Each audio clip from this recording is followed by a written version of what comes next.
ఓం నమో వెంకటేశాయ. ఇప్పుడు మనం శ్రీమద్ భగవద్గీత 18వ అధ్యాయము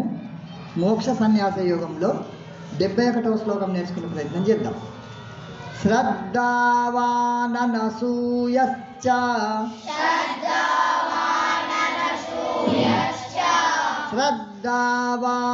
శ్రద్ధావాననసూయశ్చ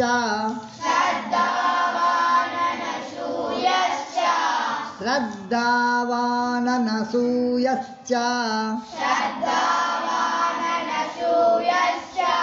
శృణుయాదపి యో నరః శృణుయాదపి యో నరః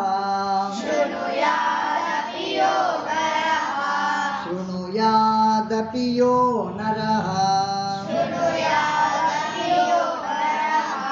सोऽपि मुक्तः शुभान् लोकान् सोऽपि मुक्तः शुभान् लोकान् सोऽपि मुक्तः शुभान् लोकान् प्राप्नुयात् पुण्यकर्मणाम् प्राप्नुयात् पुण्यकर्मणाम् प्राप्नुयात् पुण्यकर्मणाम् श्रद्धावाननसूयश्च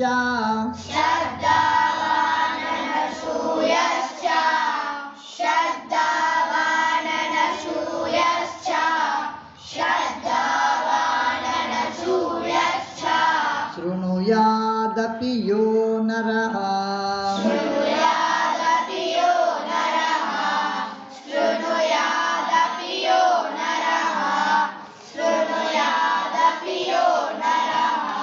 सोऽपि मुक्तः शुभान् लोकान्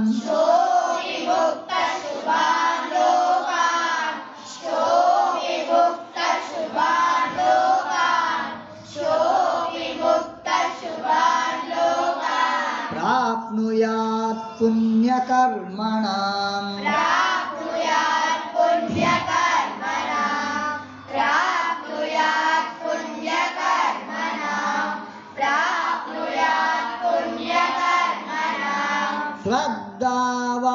श्रद्धावाननसूयश्च शृणुयादपि यो नरः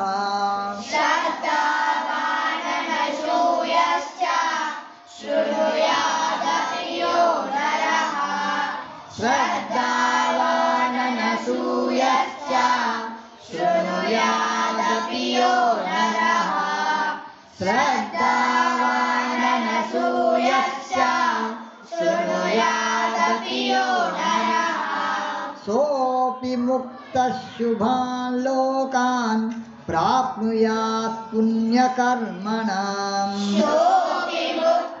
शुभान् लोकान् प्राप्नुयात् पुण्यकर्मणाम्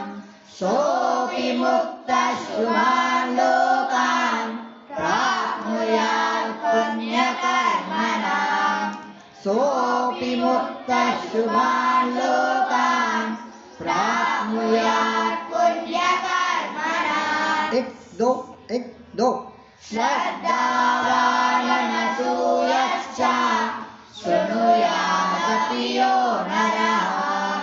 सोऽपि मुक्तः शुभान् लोकान् प्राप्नुयात् पुण्यकर्मणाम् एक दो श्रद्धावाननसूयश्च शृणुयादपि यो नरः सोऽपि मुक्तः शुभान् लोकान् प्राप्नुयात् पुण्यकर्मणाम् एक दो श्रद्धावाननसूयश्च शृणुयादपि यो नरः सोऽपि मुक्तः शुभान् लोकान् प्राप्नुयात् पुण्यकर्मणाम्